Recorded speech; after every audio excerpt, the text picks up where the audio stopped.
4 continents in the corner, and Great Britain has been made much larger in scale. When workers began routine maintenance inside Camilla's private estate, no one expected to stumble upon a hidden chamber sealed behind her son's bedroom wall. What they uncovered was no ordinary find. It was a secret that carried the weight of memory, grief, and unresolved history. Well, there were 3 of us in this marriage, so it was a bit crowded. Within the dust and shadows lay something so personal, so haunting, that it reignited wounds thought long buried. But what could possibly emerge from the darkness that left even the royal family utterly speechless? This is that shocking discovery. The day routine became revelation. What began as a routine inspection at Camilla's secluded private estate quickly turned into a revelation that threatened to shake the monarchy to its core. The day had started quietly, with workers moving from room to room, assessing structural integrity, making notes, and tapping along walls for the faintest signs of damage. Their job was simple: check for cracks, leaks, and hidden weaknesses that might over time undermine the safety of the property. Yet none of them could have predicted what they were about to uncover in the most unlikely of places: the bedroom belonging to Tom Parker Bowles, Camilla's eldest son. It began innocently enough. While surveying one of the walls, a worker's attention was caught by a faintly uneven line concealed beneath layers of plaster and hidden behind a decorative panel. At first glance, it seemed trivial, the sort of irregularity expected in older homes where time leaves its fingerprints in subtle cracks and fading paint. The assumption was that it was nothing more than the harmless scars of age. Yet something about this seam felt different. Almost too deliberate, too carefully hidden. Curiosity led to a closer examination. When a hand knocked gently against the surface, the sound that echoed back was not solid stone or brick, but a strange, hollow vibration, as though the wall itself was concealing a space behind it. The workers exchanged uneasy glances. This was no ordinary blemish. Something lay concealed, deliberately tucked away in silence for decades. Protocol demanded that nothing further be disturbed until a higher authority could be consulted. Within minutes, estate security had been summoned, and soon after, palace officials arrived with strict instructions. The atmosphere shifted from casual inspection to tense urgency. Guards stationed themselves by the door, the workers stepped back, and the once ordinary bedroom seemed to transform into a stage where history itself was about to perform an unexpected act. Under careful supervision, the plaster around the irregular seam was chipped away.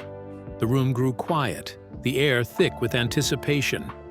Each strike of the tool echoed like a drumbeat, as though the walls themselves resisted giving up their secret. And then, at last, the panel loosened and gave way, revealing the dark, dust-choked cavity hidden behind. What lay beyond was not the result of natural decay or forgotten renovations. This was no accident of time. It was something else entirely. A concealment executed with precision, buried with the intent to remain undiscovered. The space was narrow, claustrophobic, its stale air thick with the breath of decades long gone. Whoever had sealed it away had done so deliberately, ensuring that its contents would never meet the light of day without force. The officials peered into the opening, flashlights piercing the gloom, and the workers instinctively held their breath. They knew they had stumbled upon something extraordinary, something far beyond their original task. This was no mere hidden flaw of an old estate. This was a secret, purposefully entombed in stone and plaster, waiting, perhaps even daring, to be found. The discovery left everyone unsettled, for in that moment it became clear they were not just dealing with architecture or forgotten renovations. They were standing at the threshold of a mystery that carried the weight of intent, secrecy, and perhaps even scandal. A secret long hidden behind Tom's wall now threatens to break the monarchy's silence. But what kind of truth was so dangerous it had to be buried away for decades? Now, let's uncover how a hidden passage revealed a chest sealed with dangerous secrets. The corridor of silence. When the final fragments of plaster crumbled away, the sight that met their eyes sent a ripple of unease through the room. Behind the broken wall, hidden from view for decades, stretched a narrow corridor cloaked in dust and silence. The air that seeped out was heavy, stale, and suffocating, as though time itself had been trapped inside with no escape. Each step into that space felt less like a discovery and more like an intrusion into something deliberately meant to remain sealed away. This was no grand passageway designed for flight or safety, unlike the hidden routes often whispered about in royal history. There were no broad stone steps or elegant arches meant to carry kings and queens to safety. Instead, the corridor was cramped and suffocating, its walls pressing in with oppressive weight, forcing those who entered to move cautiously and with unease. It did not invite escape. It demanded silence. It was not a design of protection but of concealment. The deeper they pressed into the narrow channel, the more unsettling it became. The dust clung to their clothes and faces, cobwebs stretched across corners like veils of forgotten memories, and the faint scuttle of unseen insects echoed in the quiet. This was a place untouched by life for decades, perhaps longer, as though the world outside had moved forward while this chamber remained locked in a suspended, airless eternity. And then, at the farthest point of the corridor, the flashlight beams fell upon something that froze every breath in the air. There it stood. An iron-bound chest, squat and unyielding, its wood warped by time yet still solid, its blackened iron bands clinging to it with the strength of centuries. Dust coated its surface in thick layers, yet even beneath that cloak of age, the chest carried an aura of intent. It had not been left there casually, nor had it drifted into place by chance. Its position was too precise, perfectly centered within the alcove as though chosen deliberately, as though someone had placed it with care and purpose, ensuring it would remain until its time of discovery arrived. The lock, though rusted, still glinted faintly under the light, a quiet testament to its resilience. Whoever had secured this chest had wanted it sealed, had wanted it to endure. This was not clutter discarded by history. It was not some forgotten trunk abandoned in the chaos of renovation. This was an object hidden with determination, preserved with secrecy, and left with intent. The silence of the corridor seemed to grow louder, pressing on those who stood before the chest. The discovery did not feel like triumph, but intrusion, as though they had broken into a chamber where secrets had been deliberately laid to rest, and where even the air whispered warnings not to disturb what had been entombed. What secrets did this chest guard keep? Why had it been sealed so carefully, hidden so deeply, and left in a corridor designed not for escape, but for erasure? The questions swirled heavily in the minds of those present, each one more troubling than the last. This was no accident. This was a message, a burden from the past waiting, perhaps unwillingly, to be unearthed. The chest had not been waiting to be found. It had been waiting to be opened. But what lay inside? Was it jewels, forgotten heirlooms, or something far more powerful? Something that could change the future of the crown? Let's find out. When secrets replaced treasure. The air inside the narrow corridor had already been heavy with anticipation, but nothing compared to the silence that fell when the iron-bound chest was finally dragged into the open. Its weight alone suggested importance, its lock clinging with the determination of decades. As the final hinge groaned and the lid creaked upward, everyone in the room seemed to hold their breath. For a moment, there lingered the wild hope of jewels, gold, or priceless heirlooms. Treasures fit for a crown, relics of a monarchy that had always cloaked itself in wealth and ritual. But that hope was shattered in an instant. There were no sparkling jewels, crowns, or royal treasures to be found. Instead, nestled within the chest were stacks of papers, bound with faded ribbons whose colors had long turned to ghostly grays and pale blues. The parchment was fragile, yellowed with age, and the ink had seeped softly into the fibers.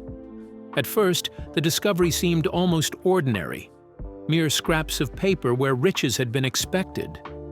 But the moment the handwriting appeared, unmistakably personal and deliberate, the air shifted from casual curiosity to stunned disbelief.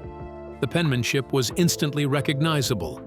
It was her hand, Diana's. These were not carefully chosen letters written for public release, nor the polished remarks she had once allowed to be aired in interviews. These were something else entirely: private journals, raw fragments of her unguarded truth. Each line pulsed with emotion, each page whispered with confessions never meant to be read by strangers. The words carried no filter, no performance. They were the pure outpourings of a woman who had felt unseen and unheard inside the gilded walls of royalty. The journals bled with honesty. There were passages filled with aching loneliness, words that painted vivid pictures of nights spent in silence where, even surrounded by grandeur, she felt invisible. Other entries crackled with frustration and quiet defiance, as though she was writing against a world that refused to acknowledge her pain. And woven through it all was the haunting fear that her story, her very voice, would one day be silenced completely. Buried beneath the weight of the crown and its relentless machinery of image and control. What made the discovery all the more devastating was the intimacy of the writing. These were not statements prepared for history books, nor legacies shaped for posterity.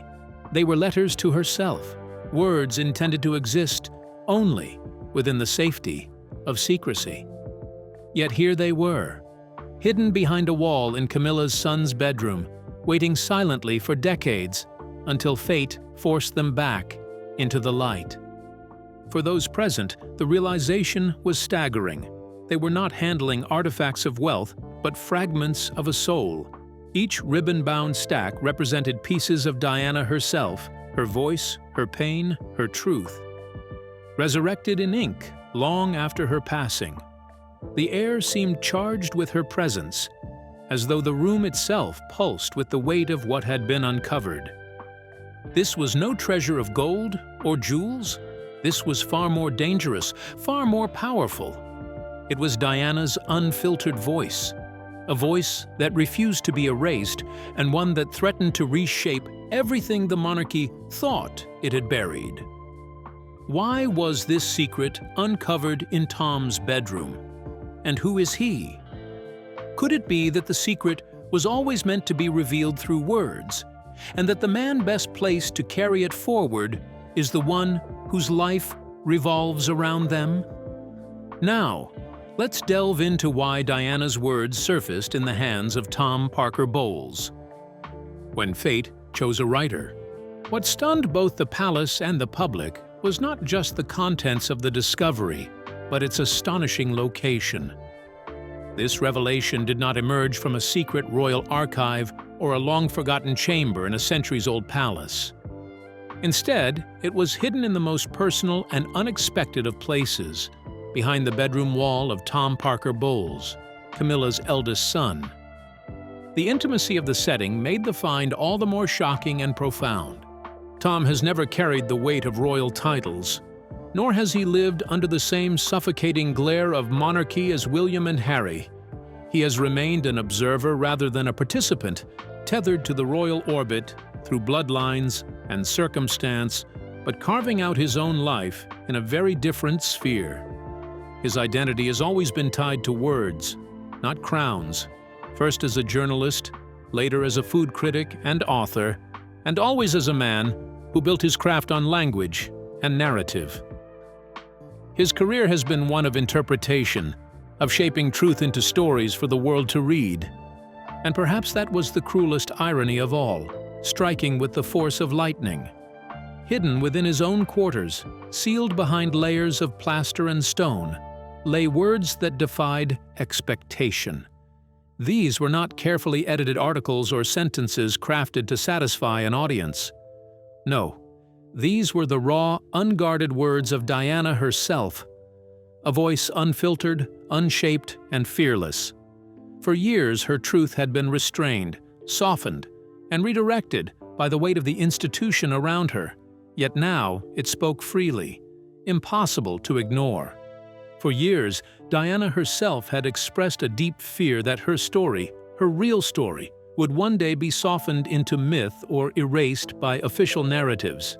She worried aloud that the memory of her vulnerabilities, her passion for the marginalized, and her struggles within the palace would be tidied into footnotes rather than preserved as they were truly lived. And now, decades later, her most private words, untouched and unshaped, had surfaced in the most unexpected hands, the son of the woman who replaced her in Charles's life. The twist was so striking, so laden with meaning, that few could accept it as mere coincidence. Diana's hidden voice did not surface in William's study, nor in Harry's distant refuge, but behind the walls of a man whose life revolved entirely around words and storytelling. Observers murmured that it was almost fate, as if destiny itself had ensured that her unfiltered truth would land in the hands of someone uniquely equipped to understand it, preserve it, and perhaps one day give it the life it deserved. For Tom, the discovery must have been disorienting. He had built a life separate from the royal machine, often resisting being defined by his connection to Camilla. Yet now, he found himself standing before the ghost of Diana, holding pages that could alter not just his own family's story, but the image of the monarchy itself. The symbolism was almost too perfect. Diana's voice, once muted by the crown, had risen in the quiet sanctuary of a writer. Tom Parker Bowles has become the unlikely keeper of a voice the palace once tried to silence. But what does this discovery truly mean for the monarchy, and how far will its echo reach? Now, let's unravel how Diana's words sparked panic, division, and reckoning. Whispers into wildfire, the revelation spread through the palace like a spark, catching dry kindling, igniting whispers that refused to be contained. What had begun as a quiet, almost accidental discovery now moved with the force of a storm through corridors that had long thrived on discretion and silence. The air within Buckingham Palace and beyond grew heavy with unease, for this was not simply another rumor or tabloid scandal that could be brushed aside with polished statements. This was different. This was tangible. This was Diana's own hand, her own voice, reaching across decades to remind the monarchy of a truth it had tried to bury. Courtiers, normally so measured and composed, began to murmur in hushed tones that carried an unusual urgency. Should the contents of the chest be disclosed, laid bare for the world to see in their raw and fragile honesty? Or should they be locked away again, destroyed if necessary, in the name of preserving the institution? The palace was no stranger to crisis management. Entire systems had been built to weather controversy, to shield the monarchy from the harshness of public scrutiny. But the discovery of Diana's private writings presented no easy solution. This was never gossip, nor idle speculation, and certainly not the distorted tales spun by eager journalists chasing headlines. These were Diana's own words, raw, unfiltered, and utterly undeniable. Within each page lay her deepest confessions, the crushing loneliness behind the public smile, the quiet fears of being forgotten, and the haunting certainty that her truth might one day be erased by the very institution she had devoted herself to. These writings were more than words. They were a heartbeat, a soul reaching across time to be heard. The implications shook the foundations of royal authority. Legal experts were called in to examine every possible angle. Could the writings be considered personal property of the late princess and therefore belong to her sons? Or had they become, by strange circumstance, part of the monarchy's archives, to be hidden, managed, or selectively shared at the discretion of the crown? There were no clear precedents, no simple answers. Every option carried risks, and each one seemed to pull the monarchy into deeper waters. Palace insiders murmured that King Charles carried the heaviest burden of all. This discovery struck him not merely as a challenge to the monarchy, but as a deeply personal confrontation with memory, raw, painful, and tangled. To witness his late wife's private words resurfacing from behind the walls of his current wife's eldest son's bedroom was nearly unbearable. It felt as if the past had barged into his present, refusing to be ignored, demanding attention, and shattering the fragile calm he had painstakingly tried to maintain for both himself and the crown. The monarchy had endured rumors before. It had survived endless speculation, harsh criticism, and scandals that seemed designed to test its resilience. Yet rumors could be denied, dismissed, or drowned out. What it could not easily silence were Diana's words written in her own hand. Words that struck with the force of truth.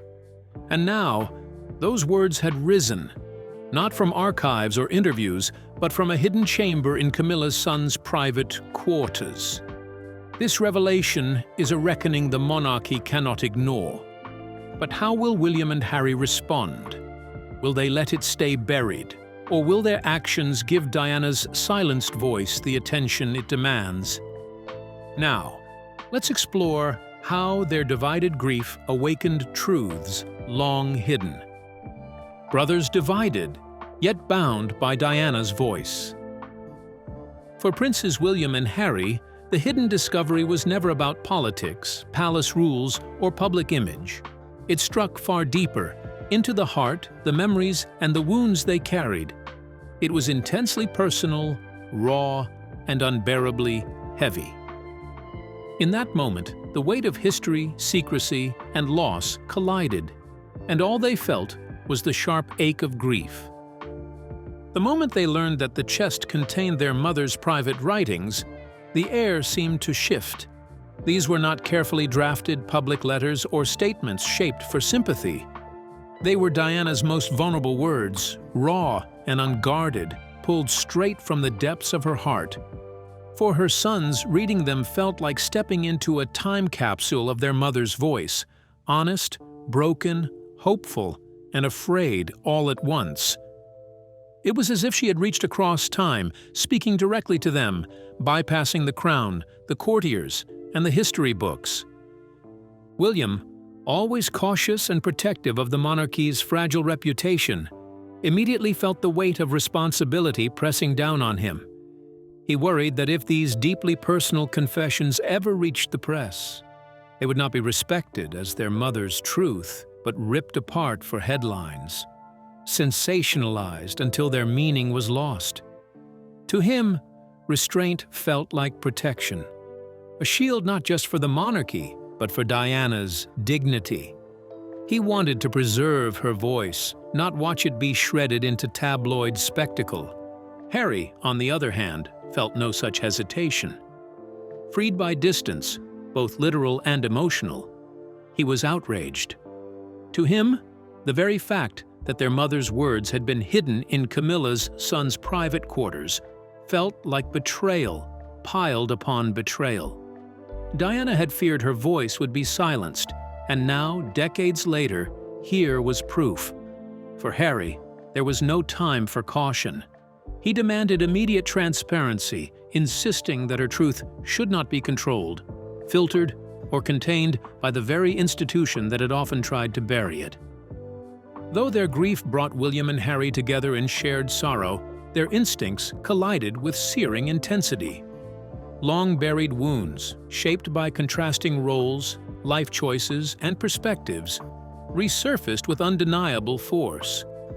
William, bound by the weight of duty as heir, approached with caution and care. Harry, the free-spirited spare, demanded openness and truth. Both sought to honor their mother's memory, yet their methods diverged completely, revealing a poignant tension between responsibility and rebellion, tradition and freedom, love and loss. To outsiders, the rift between William and Harry appeared unfixable, a chasm shaped by years of difference and diverging paths. Yet beneath the visible tension lay an undeniable reality, a bond forged by love and shared loss. Their mother's voice, once thought erased by time and circumstance, had resurfaced. Those long-hidden words now called out with urgency and clarity, insisting that they be acknowledged, understood, and never silenced again. No matter their differences, neither William nor Harry could allow those words to be buried again. For them, this was not about power or politics. It was about love, memory, and justice for the woman who had given them both life and purpose. And in that moment, even in division, they carried the same vow. Diana's voice would live on. William and Harry promised their mother's voice would never be buried. But beyond her words, what keeps Diana alive in the hearts of the world forever? Let's find out. A legacy that refused to stay buried. Diana's rediscovered journals did not simply add a few hidden pages to the royal record. They reopened a chapter the monarchy had worked for decades to carefully close. What emerged from behind the wall was not just paper, ink, and ribbons frayed with time, but a voice that once shook the world, and suddenly spoke again with startling clarity. For the royal family, it was not just a discovery, it was a reckoning. For years, Princess Diana had been remembered through images carefully preserved in public memory. The radiant humanitarian, the glamorous yet relatable princess, the woman who walked into AIDS wards when fear and stigma kept others away.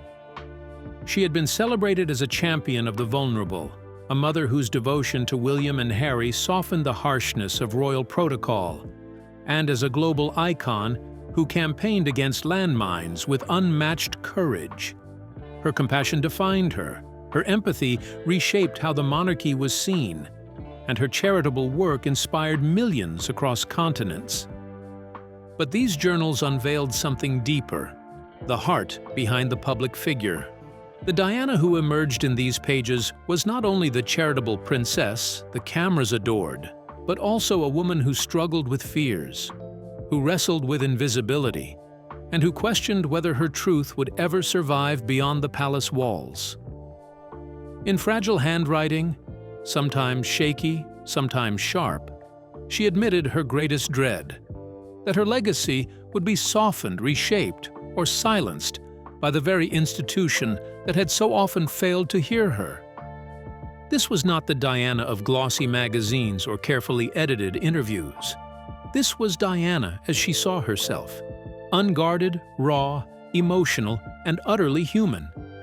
In one passage, she reflected on her work with children, not in the language of headlines, but in confessions about the pain she carried home afterward. In another, she questioned whether her efforts to challenge stigma, whether about AIDS, homelessness, or mental health, would ever outlast the narratives of palace scandal. What the world had seen as strength was here revealed as both triumph and burden, victories carved from loneliness and determination. And that is what made these journals so dangerous and so powerful. They gave Diana back her voice, not as a symbol created by others, but as a storyteller of her own life. Every faded ribbon that bound those pages seemed to unravel carefully crafted myths, reminding the world that Diana was not only a figure in history, but a woman who wanted to be remembered truthfully. For the royal family, this was the shock. Her voice had not vanished, nor could it be controlled. It had returned most unexpectedly, unearthed from behind the bedroom wall of Tom Parker Bowles, Camilla's eldest son. The irony was impossible to ignore. A woman who feared her words would be hidden forever was now speaking again from a place so intimately tied to the woman long accused of overshadowing her memory. It was no wonder that the discovery left the palace reeling. These were not treasures that could be locked away, nor relics to be displayed. They were confessions alive with the power to change how Diana was remembered. Not as myth, not as memory, but as voice. A voice unyielding. A voice is undeniable. A voice impossible to silence again. And that, above all, is why what they found behind Camilla's son's bedroom wall did not merely surprise the royal family. It left them speechless.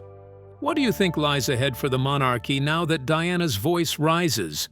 We would love to hear your thoughts in the comments below. Don't forget to like and subscribe.